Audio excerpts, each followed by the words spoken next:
This is the story of a house. You can help me along here.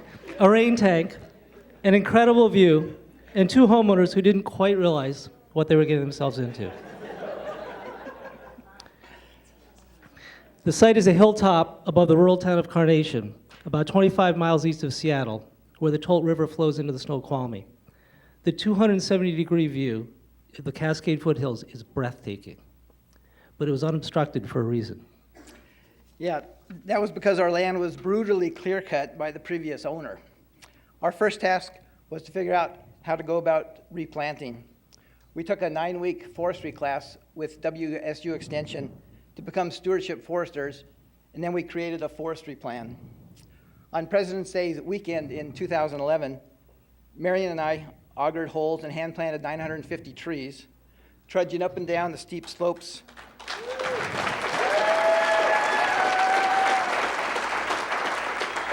with fir and pine trees and heavy bags of water on both hips. That was the hardest 3 days of the whole project. Happily, it didn't snow until the next day. Eventually, we planted 2,700 trees on the slopes, as well as 1,080 shrubs in the wildlife foraging area around the house.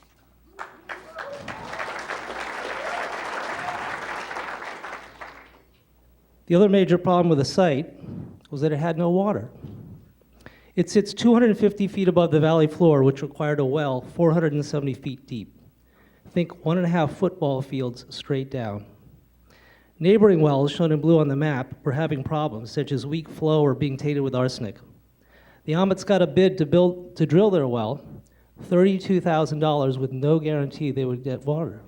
Should they risk it? I had already done a couple potable rainwater harvesting systems, so I suggested that the Aamotts try that instead, which would also cost $32,000, but with a certain result. Chris Webb, now at Herrera, designed the system and wrote a detailed manual. Here's how it works.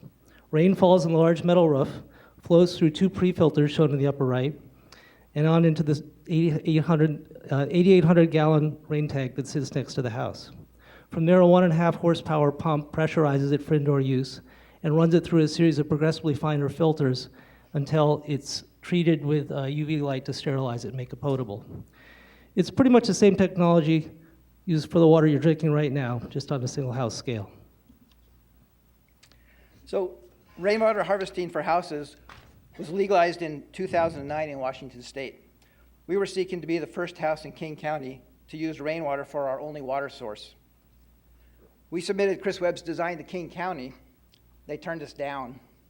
We decided to appeal, even though that was another $1,700. That led to a hearing with the Sewer Review Committee inside our cargo container on the site. It seemed like the committee hadn't even read the rainwater report, and they only spent 10 minutes listening to our case. The next day, they turned us down again. So Mary and I were now fully invested, both financially and emotionally, so we decided to appeal to the next level. I spent the next 5 months working on our land use appeal with King County Superior Court as my own lawyer. At the arbitration hearing, before we went to trial, our arguments won out, and we were approved as the first sole source rainwater system.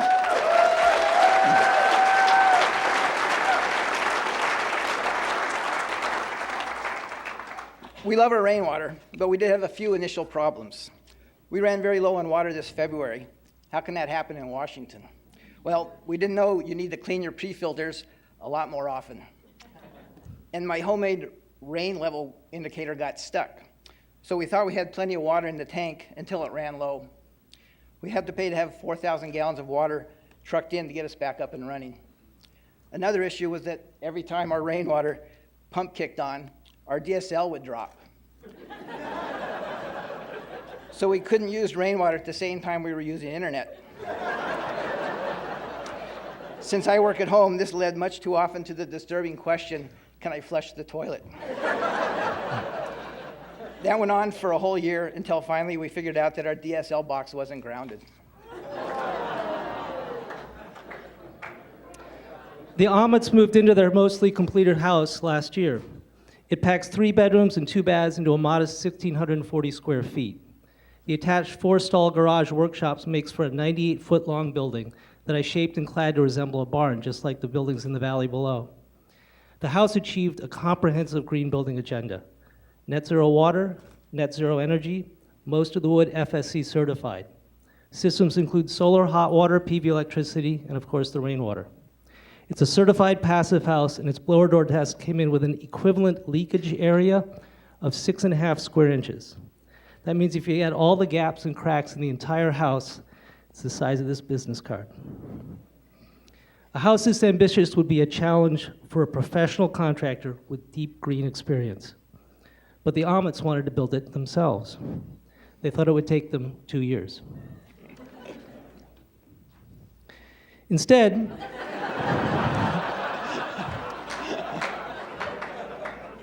they spent 8 long years laboring evenings, weekends, and vacations, all the while holding down full-time jobs and trying to stay close with family and friends.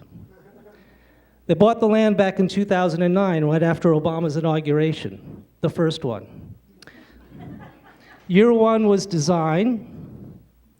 Year 2, as you already heard, they went through a rather lengthy permit process. Year 3, they finally got into construction and did the concrete. Year 4, they got vertical, did all the wood framing, trusses.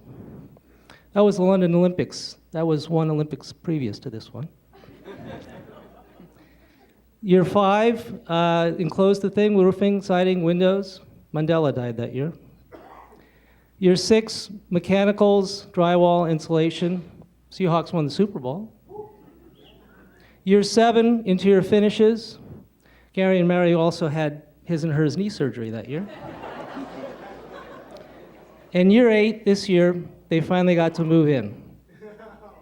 They expect to finish up in just a few months.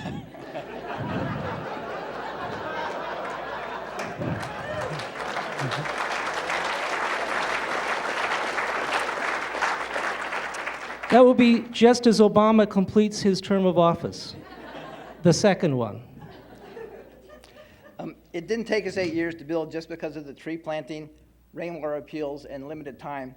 There are also challenges every step along the way. At one point, we needed to raise the beam that spans the great room. It's a 22-foot-long glue lamb that weighs 400 pounds, and we couldn't lift it. We didn't think of using a jack because we didn't know there were jacks existed. But if we had, driving to North Bend to rent and then return the lift would have seemed like a waste of time.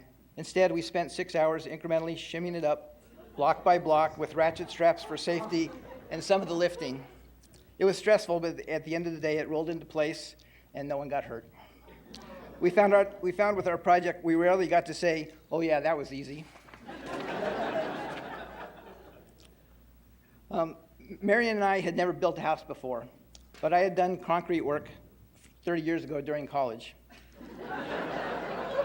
And woodworking is a family hobby with me, my brother, and my dad, so we figured we could build our own house. Along the way, we watched hours and hours of YouTube videos. We learned how to lay the hardwood flooring, install the kitchen cabinets, and thread cable and deck railings. We spent countless hours searching the internet for stainless steel roof vents and stainless steel rain gutters, and so forth. We couldn't have built our passive house and rainwater system without the internet. Or maybe we could have if King County would have given us a 5th and final permit extension about 8 more times. We also could not have built it without help from our family. That's our son Dane with us in the photo. He and my brother helped a lot and we much appreciated it. Marion and I knew that building a house can put stress on a marriage, so we made sure we had a date night every Friday. She preferred Lowe's and I preferred Home Depot.